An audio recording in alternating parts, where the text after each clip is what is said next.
The morning air in Fairview Heights hung heavy as Evelyn Turner, an elderly black woman, carefully clutched her purse leaving the local credit union. Inside were $18,000, her life savings desperately needed for critical cancer surgery. She'd worked tirelessly, even in retirement, to save every cent. But the neighborhood had shifted, and with it, the law that a black and white patrol car pulled alongside her. Two officers emerged. Brent Malloy, a bulky man with cold, calculating eyes, and Drew Kessel, younger and visibly unsure. Malloy claimed she matched the description of a suspected scam artist. Evelyn's hands trembled as she pulled out her medical paperwork, receipts, and identification, trying to explain. But Malloy wasn't listening. "That looks like drug money," he sneered, snatching the envelope from her purse. Kessel shifted uncomfortably, avoiding her eyes. "I need that for surgery," she pleaded. "That's my entire life, please." But Malloy was already walking back to the cruiser. "We'll be taking this as evidence. If you want it back, get a lawyer." He paused. "And don't call anyone, especially your son. Wouldn't want him making things worse." The words hit her like a slap. Evelyn watched helplessly as they drove off with her money, the world spinning around her. It wasn't just theft. It was erasure. Her voice, her dignity, dismissed like they meant nothing. She sat down on the curb, breath shaky. She had only one call to make. Jason Turner hadn't been called son by his mother in years. Not since he left for what she believed was private security work overseas. In truth, he had been deep in covert operations, classified missions, black sites, things he could never admit. But Evelyn's trembling voice on the phone cut through all of that. And the moment she said Officer Malloy's name, something ancient and lethal inside Jason stirred. By the time she hung up, he was already packing. He drove through the night, headlights carving through the dark countryside. With each passing mile, the rage grew colder, sharper. His mother, who had cooked for neighbors, mentored youth, and never missed a Sunday service, had been robbed by men who wore the very uniform sworn to protect her. By morning, Jason pulled into the driveway of her modest brick home. Evelyn opened the door with a weak smile, but her eyes were heavy. "They laughed," she said softly, recounting every detail. Malloy's smug expression, Kessel's silence, the way her pleas fell on deaf ears. Like I was nothing. Jason didn't speak. He simply took the folder she handed him. Medical documents, bank withdrawal slips, every piece of proof she'd carried that day. He finally looked her in the eye. "You're not alone anymore, Mom." Within hours, Jason was deep in reconnaissance. He wasn't charging in with fists or fury. That came later. For now, he needed to know who they were and why they were so confident they could steal from a cancer patient in broad daylight. He called an encrypted line. Turner. Two names, Brent Malloy, Drew Kessel. Fairview Heights PD, dig deep. Copy that. Stand by. While he waited, Jason retrieved the black duffel bag from beneath the SUV's false floor.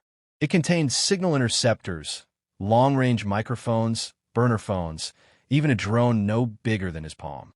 He wasn't on a mission. He was the mission. By evening, the report came in. Malloy, 18 years on the force. Praised publicly, but riddled with internal complaints, almost all from elderly or minority residents. Nothing ever stuck. Ties to a private redevelopment firm, Eastview Capital Partners, Kessel, for years. Clean record. No known red flags, but always assigned with Malloy. Jason's eyes narrowed. Over a dozen properties in Evelyn's area had recently been foreclosed or abandoned, all now owned by Eastview. All residents had similar complaints, harassment, evidence seizures, vague threats. This wasn't random corruption, that IT was strategic displacement. Legal theft. The next morning, Jason walked into the Fairview Heights Police Department. Calm, controlled, dressed in jeans and a dark jacket. He looked like any other man. But beneath the calm was a storm at the desk. He asked for officers Malloy and Kessel. The receptionist raised an eyebrow, but made the call. Malloy emerged first, smug as ever. "You must be the son. Let me guess. Threats? Lawsuits? You people always bark loud, don't you?" Jason stepped forward, unfazed. "You took my mother's money. You humiliated her. Now you're going to answer for it." Malloy snorted. Get in line. Or better yet, get lost. Jason didn't blink. He handed Malloy a card. No name, just a QR code burned in a matte black. This ends two ways, Jason said quietly. You return what you stole, or you find out what happens when ghosts come home.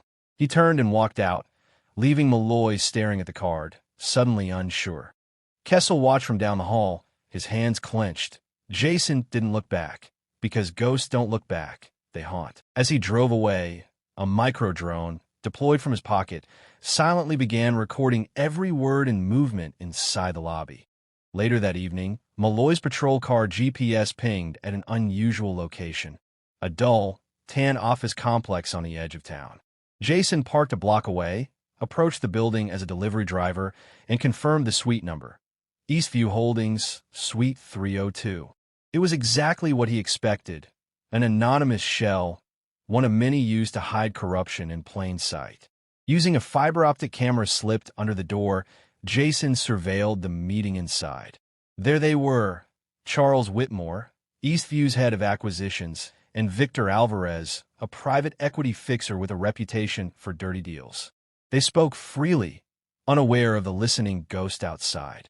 We locked down 3 more properties this week, including that Turner woman's house, Whitmore said coldly. And what about her son? Alvarez asked. Whitmore smirked. If he becomes a problem, we neutralize him. Jason's jaw tightened, but he stayed silent. He recorded every word. That night, Jason walked Sycamore Lane, visiting other elderly homeowners, Black, Latino, working class, all of them victims of similar seizures. They spoke in hushed tones, fearful and exhausted. He heard stories of threats, trumped-up code violations, forced property sales for pennies. One man, eyes filled with regret, said, "I never signed anything. Next thing I knew, they owned my house." Jason encrypted everything, audio, video, statements, and sent it to a secure DOJ contact, as well as Detective Sarah Reese, Internal Affairs. His message was clear. If you're not one of them, meet me. Eastfield Park. Noon. Come alone. Detective Reese, mid-30s, sharp-eyed and composed, waited under the gazebo as Jason approached. She'd read the files, the voice messages, the photos. "This is bigger than I thought," she admitted. "This isn't just about Evelyn Turner. It's a network." Jason nodded. "You can help bring it down, or you can bury it with them." She hesitated only for a second. "I'm in. I'll get you what you need." That night, Jason launched Phase 2. At 2 a.m., chaos erupted at the police station. Patrol cars were disabled, tires slashed, windshields marked with spray paint. Thieves. On Malloy's vehicle, a photo was taped to the glass, clear and damning. Him taking an envelope from Whitmore. Malloy paled. "Where did he get this?" He barked over the phone to Whitmore. "He's watching everything. He's not normal. This guy's trained." Whitmore, normally composed, paused. "Handle it." Quietly. But it was already spiraling. By morning, 2 black SUVs loomed across from Evelyn's home. Jason watched from the shadows. Their license plates linked them to Paramount Risk Solutions, a high-end security firm with ties to Eastview. Jason let them observe. For a while that he tracked the drivers to a motel off Route 17, waited until nightfall, then disabled both vehicles, quietly cutting the fuel lines. Before leaving, he slid identical envelopes under each wiper. Inside, family photos of the operatives, wives, children, birthdays. The message was brutal and unmistakable. "You watch us. We watch you." By morning, both SUVs had vanished. Jason knew retaliation was coming. So he waited. The following night, the streetlights on Sycamore Lane mysteriously flickered out. A telltale sign. Jason crouched by the window, his mother asleep upstairs. At 10:23 p.m., 4 figures crept into the backyard. Black clothing, silencers, precision. Not thugs, professionals, but Jason had prepared. As the first operative crossed the yard, his boot hit a tripwire. Blinding floodlights burst on, searing the darkness. Startled, the intruders hesitated. That's when Jason moved, swift, efficient, merciless. He disarmed the first with a neck hold and dropped him silently. The second went down to a baton strike. The third turned just in time to see Jason's fist. The fourth tried to flee but was caught in a bear trap Jason had left as insurance. Within seconds, it was over and no deaths. But the message was clear. Jason dragged them into the yard, lined them up unconscious. Next to each, he left a silenced weapon and a blown-up copy of Malloy's payoff photo, captioned in red marker. "Your predators are here." He positioned the scene perfectly, just visible enough for any early morning jogger or patrol car to find. It wasn't just a warning that IT was a spectacle. Then he disappeared into the house. The sun rose on Fairview Heights with sirens in the distance. Evelyn stirred, unaware that her backyard had become a war zone overnight. Jason stood at the kitchen window, sipping coffee, eyes calm. The war had come to his doorstep. But now, the enemy knew. He was here, watching, waiting, striking without warning. Malloy, Kessel, Whitmore, Alvarez, they had underestimated a quiet old woman, and they had awakened her ghost.